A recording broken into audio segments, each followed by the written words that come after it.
Hello viewers, welcome back to my channel. तो आज हम जा रहे हैं मुर्शिदाबाद। वैसे इस ट्रेन में काफ़ी देर से मैं सफ़र कर रहा हूँ। इतनी देर तक मैं एक स्टैंडिंग पैसेंजर था। यूजुअली लोग मुर्शिदाबाद जाने के लिए कलकत्ते से रात को रवाना होते हैं हज़ारदुआरी एक्सप्रेस से, लेकिन मैं जा रहा हूँ सुबह सुबह। और मेरा सफ़र कुछ यूँ शुरू हुआ। पहले तो मैंने टिकट ले लिया 40 रुपये का, मेरा जो स्टेशन है उधर से। और फिर मैंने नाश्ता कर लिया। नाश्ता इसलिए कर लिया क्योंकि आगे मुझे टाइम मिलना नहीं है, मुझे एक ट्रेन भी चेंज करना पड़ेगा बीच में।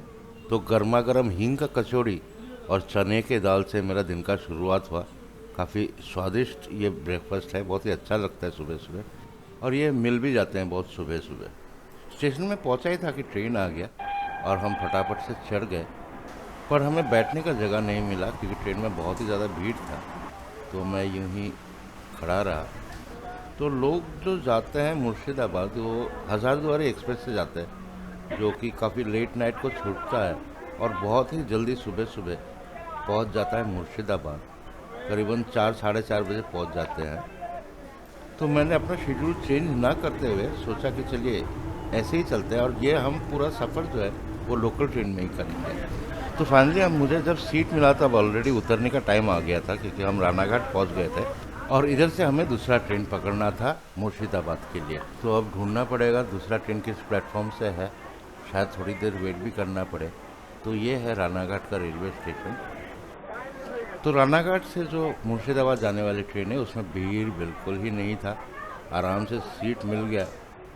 और इससे पिछला वाला ट्रेन में जो था मुझे इसलिए सीट नहीं मिला क्योंकि मैं बीच रास्ते से चढ़ा था। अगर आप सियालदह से चढ़ो तो आपको सीट ज़रूर मिल जाना है।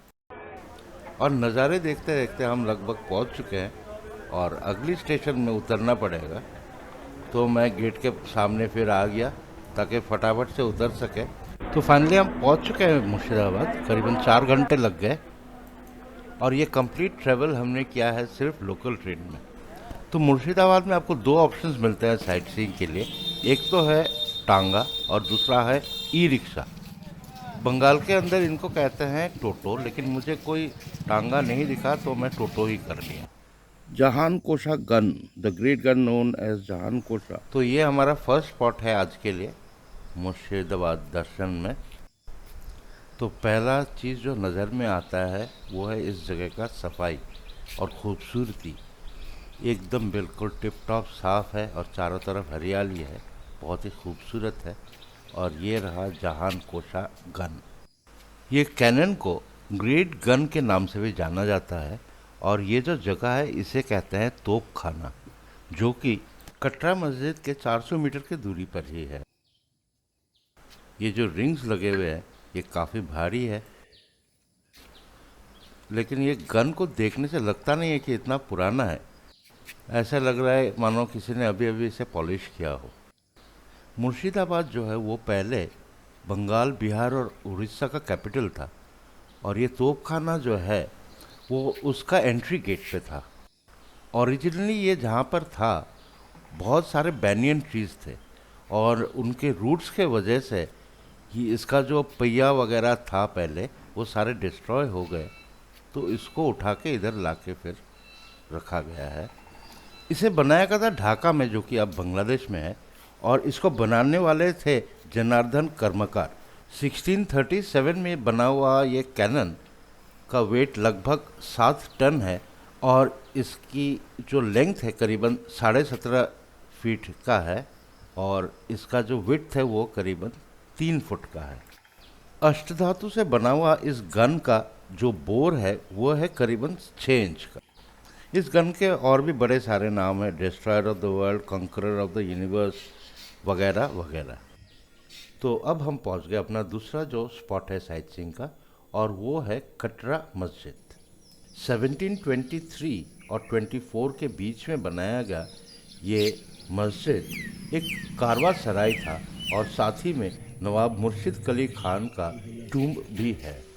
ये site archaeological survey of India और वेस्ट बंगाल गवर्नमेंट के देखरेख में है। तो जब नवाब मुर्शिद कली खान का उम्र होने लगा, उन्होंने ये इच्छा जाहिर की कि उनका जो मकबरा है वो किसी मस्जिद के पास होना चाहिए। तो ये काम जो है वो उन्होंने उनका एक बहुत ही करीबी साथी जो मुराद फर्ज खान थे उनको सौंपा, क्योंकि वो पेशे से एक आर्किटेक्ट भी थे।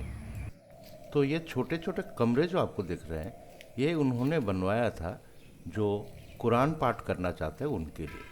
तो इधर में करीबन 700 लोग एक साथ कुरान पढ़ सकते थे। तो 30 जून 1727 को मुर्शिद कली खान का डेथ हुआ, तो उनको इसी मॉस्क में दफनाया गया। 1897 में एक बड़ा भूकंप आया था जिसमें इस मॉस्क का काफ़ी नुकसान हुआ था, तो वो डैमेज अभी भी किसी किसी जगह देखा जा सकता है। तो अब हम आ पहुँचे हैं फोर्टी मस्जिद, या इससे फूटी मस्जिद भी कहा जाता है। इस मस्जिद को बनवाया था सरफराज खान ने 1740 में, लेकिन ये मस्जिद जो है कभी कंप्लीट ही हुआ नहीं, क्योंकि सरफराज खान का एक बैटल में डेथ हो गया था और इसीलिए इस मस्जिद का नाम फोर्टी मस्जिद पड़ गया। इसके अंदर हम नहीं जा सकते क्योंकि एक तो इसका हालत ख़राब है और बारिश का मौसम है, तो पूरा जंगल से ढका हुआ है, तो आपको अब बस इतना ही दिखा सकते हैं। अब हम आ पहुँचे हैं नासीपुर अखाड़ा और रघुनाथ जी मंदिर। इसका एंट्री फी है 20 रुपये।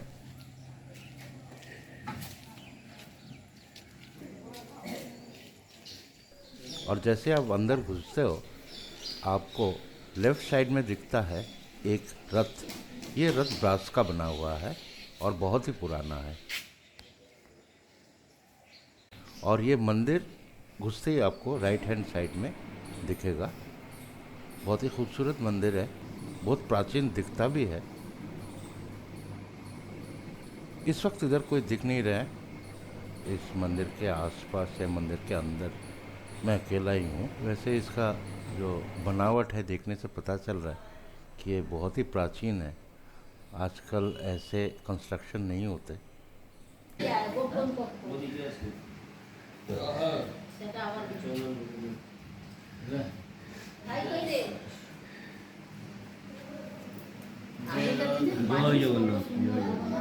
দাদা একটু বলবেন মন্দিরটার বিষয়ে? ये जगन्नाथ मंदिर है। अच्छा जी। जिसमें ऐठका जगन्नाथ, बलराम, सुभद्रा नीम काठ का, राधा माधव नीम काठ का। ए सामने राधे कृष्ण रुक्मिणी है। तारपरे राम लक्ष्मण भरत शत्रुघ्न सीता मैया। जय जगन्नाथ। अष्टधातु की मूर्तियां हैं। कौन सा? वो राम लक्ष्मण भरत शत्रुघ्न सीते नीचे है ना। अच्छा अच्छा अच्छा। ऊपर का दो जन सुनार है, राधे कृष्ण। ये अखड़ा है, नसीपुर अखड़ा, आश्रम बाड़ी। अच्छा। इसमें महंत होता है। किसने बनवाया था इसको? भगवान दास। अच्छा। भगवान दास। ये गाड़ी जो रखा हुआ वो किसका था? वो दान में मिला था महंत को।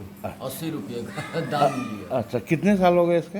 अरे बहुत पुराना, 400 से भी आगे। अच्छा अच्छा अच्छा, थैंक यू। तो वो जो सफ़ेद इमारत दिख रहा है वही था मंदिर जहाँ हम गए थे अभी। और ये है एक म्यूज़ियम। इस म्यूज़ियम में बड़े सारे सामान रखे हुए हैं।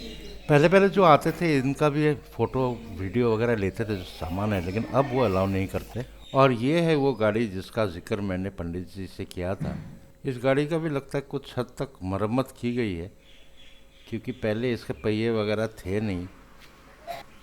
तो बेसिकली ये जो जगह है ये मारवाड़ी यानी कि राजस्थानी लोगों ने बसाया था। बड़े सारे सामान है म्यूज़ियम के अंदर देखने को, लेकिन अब ये वीडियोग्राफी फ़ोटोग्राफी वगैरह अलाउड नहीं है, तो आपको मैं दिखा नहीं पाया। और इस जगह का एंट्री फ़ी है 20 रुपये। तो चलिए अब चलते हैं आगे, देखते हैं और क्या क्या है मुर्शिदाबाद में। तो नसीपुर अखाड़े के बाद अब हम आए हुए हैं नसीपुर राजबाड़ी। इस जगह का भी एंट्री फ़ी है 20 रुपये। इस पैलेस को बनाया गया था 1865 में और इसको बनाया था राजा कीर्ति चंद्र सिंह बहादुर ने। और ये जो इमारत है ये एक्चुअली कोर्ट था देवी सिंघा का। এখানে কোনো অনুষ্ঠান হয় নাকি? ঝুলন যাত্রার উৎসব ছিল। ওকে ওকে। কবে ছিল? ওটা ইয়েতে শুরু হয় আপনার ওই একাদশীর দিন, রাখি পূর্ণিমার দিন শেষ হয়। तो इधर झूलन का जो त्यौहार है वो मनाया गया था, इसलिए ये टेंट वगैरह दिखाई दे रहा था। तो देवी सिंह जो थे वो आए थे पानीपत से और इधर बिजनेस करने लगे थे, लेकिन एक ट्रायल के बाद में उनको इधर का टैक्स कलेक्टर बना दिया गया दीवान राजा खान के अंडर में।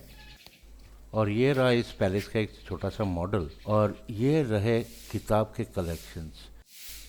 तो ग्राउंड फ्लोर में कहीं लिखा हुआ दिखा नहीं मुझे कि फ़ोटोग्राफी ना करें, तो मैंने जितना दूर हो सके थोड़ा उठाया। एक्चुअली ऐसा है, इस इमारत में भी, इस पैलेस में भी एक म्यूज़ियम है जो कि एक ग्राउंड फ्लोर में, एक फर्स्ट फ्लोर में है।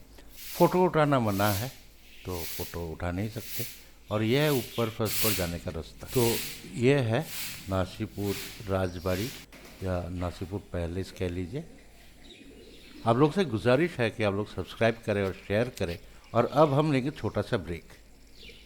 और इतनी गर्मी है कि कुछ खाने का दिल तो नहीं है, फिर भी थोड़ा दही खा लेते हैं। और आपसे फिर मिलेंगे अगले एपिसोड में। देखने के लिए शुक्रिया।